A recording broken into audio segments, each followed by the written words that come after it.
Hello everyone, आप सभी का हमारे IIT jam mathematics YouTube channel पर स्वागत है। जैसा कि आप लोगों को पता है कि आईआईटी जैम एग्जाम के लिए अब बहुत ज्यादा समय नहीं है, सिर्फ 7 महीने का समय है।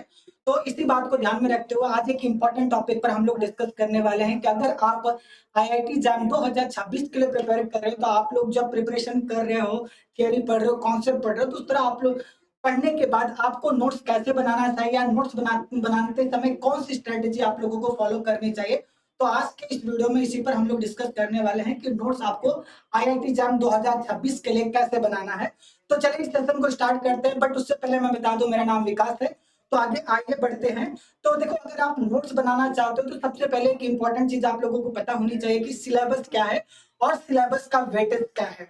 मतलब अगर आप आईआईटी जैम मैथमेटिक्स की बात करो तो सिलेबस का हर एक पॉइंट आप लोगों को पता होना चाहिए कि रियल में पूछा जाता है, लीनियर में पूछा जाता है, फंक्शन ऑफ सेवरल वेरिएबल या डिफरेंशियल इक्वेशन, इंटीग्रल कैलकुलस में क्या पूछा जाता है।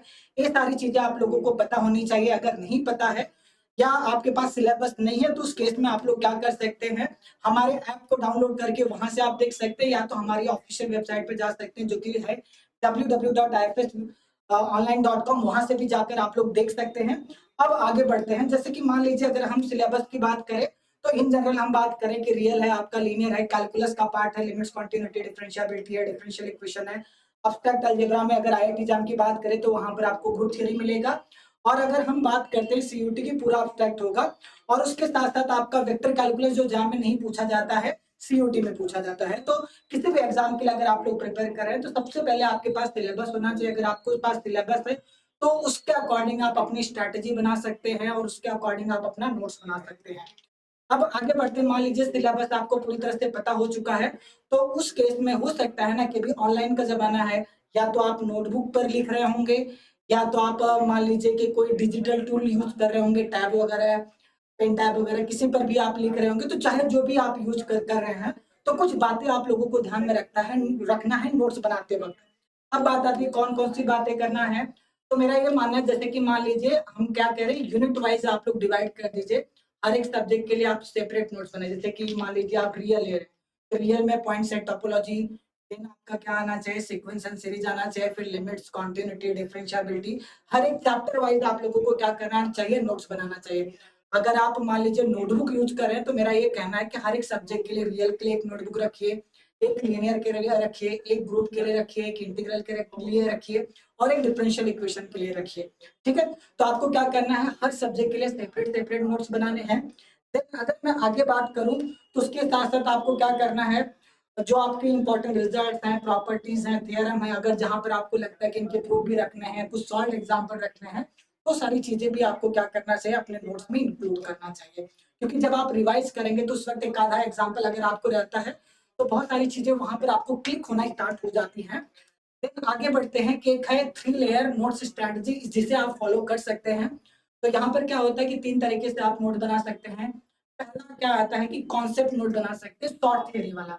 मतलब अगर आप एक प्रॉपर, जैसे कि मैंने स्टार्ट में बताया, हर एक सब्जेक्ट के लिए होना चाहिए, तो मेरा ये मानना है वो तो डेफिनेटली होना चाहिए। और उसके बाद अगर आपके पास टाइम बचता है तो जो इंपॉर्टेंट कॉन्सेप्ट हैं, शॉर्ट नोट्स हैं, फॉर्मूला है, डेफिनेशन है, उसे आप अपने वर्ड में लिख सकते हैं वहां पर। ठीक है। और उसके साथ साथ जैसे कि कुछ जो आप प्रॉपर नोट्स बना रहे हैं वहां पर भी चीजें हाईलाइट कर सकते हो। जैसे लीनियर अलजेब्रा अगर आप लोग पढ़ रहे हो, वहां पर आपको पता है कि रैंक नलिटी थ्योरम काफी इंपॉर्टेंट, तो उसे हाईलाइट कर सकते हो, या उस पर बॉक्स बना सकते हो। काउचीज थ्योरम है, बहुत सारी चीजें हैं जहां पर आपको लगता है कि एग्जाम पॉइंट ऑफ व्यू से इंपॉर्टेंट है, तो वहां पर आप लोग क्या करिए, हाईलाइट करते चलिए या नोट्स बनाते चलिए। और एक बात आप लोग ध्यान में रखना, आप नोट्स जो बना रहे हैं, नोट्स ऐसा बनाइए कि जो आपको समझ में आए, जो आपके लिए कंफर्टेबल है। अगर आप शॉर्ट में बनाना चाहते हैं, शॉर्टकट में लिखना चाहते हैं, तो आप डेफिनेटली लिख सकते हैं। बस कंडीशन क्या है कि बाद में जब आप उसे रिवाइज करने जाए, बाद में आप पढ़ने जाए, तो एटलीस्ट आपको समझ में आना चाहिए, बाकी किसी को समझ में ना आए कोई दिक्कत नहीं है। ठीक है। सेकंड क्या है, विजुअल नोट्स आप बना सकते हैं। विजुअल नोट्स का मतलब क्या होता है, जैसे कि आप डायग्राम ड्रॉ कर सकते हो, कॉन्सेप्ट बना सकते हो। मतलब जैसे कैलकुलस वाले पार्ट की बात किया जाए, इंटीग्रल कैलकुलस में, तो वहां पे जरूरत पड़ती है तो उसे आप कर सकते हैं। ठीक है। और अगर आपको जरूरत पड़ती है तो एग्जाम्पल वगैरह भी वहां पर आप लोग लिख सकते हैं। जैसे लीनियर ट्रांसफॉर्मेशन बढ़ रहे हो तो लीनियर ट्रांसफॉर्मेशन के कुछ ज्योमेट्रिक अप्रोच वाले कर सकते हो, तो ये सारी चीजें भी आप बना सकते हैं।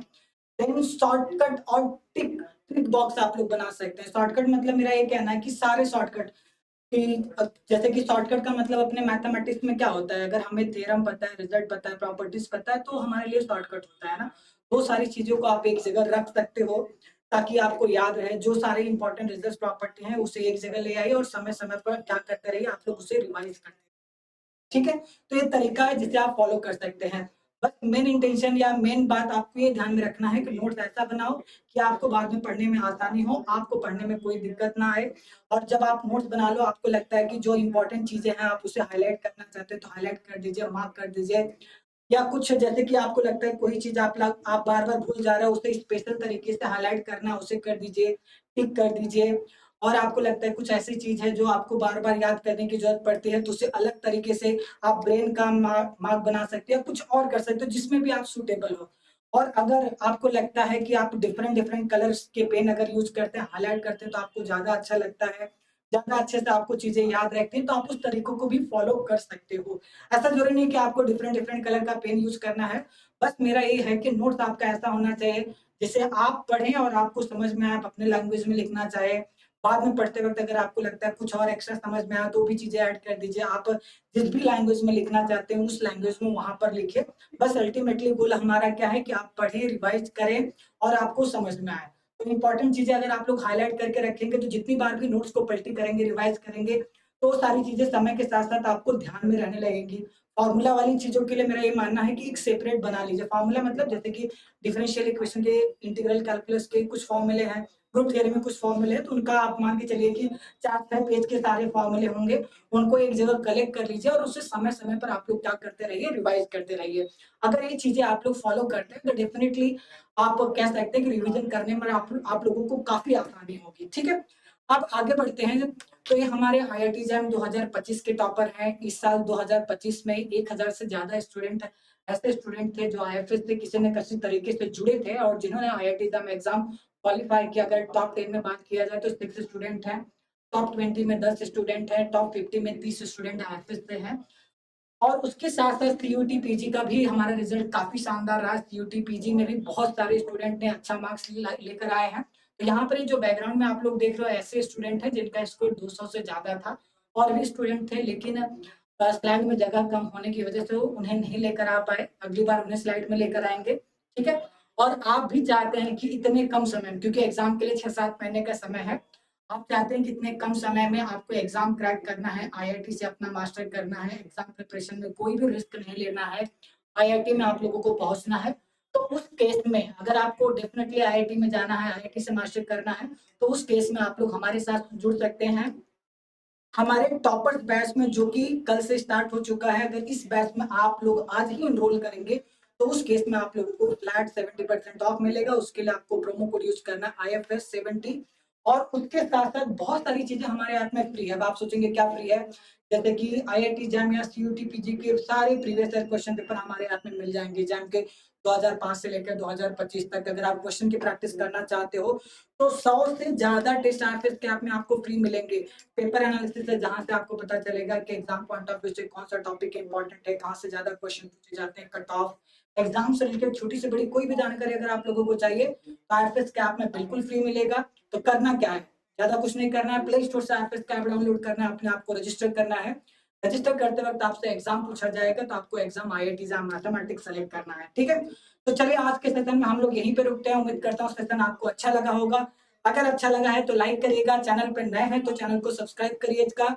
और आप लोगों के मन में कोई भी दुविधा, डाउट, शंका रहता है तो डेफिनेटली कमेंट सेक्शन आप लोगों के लिए है, आप लोग कमेंट करके पूछ सकते हैं। तो thank you so much, bye bye.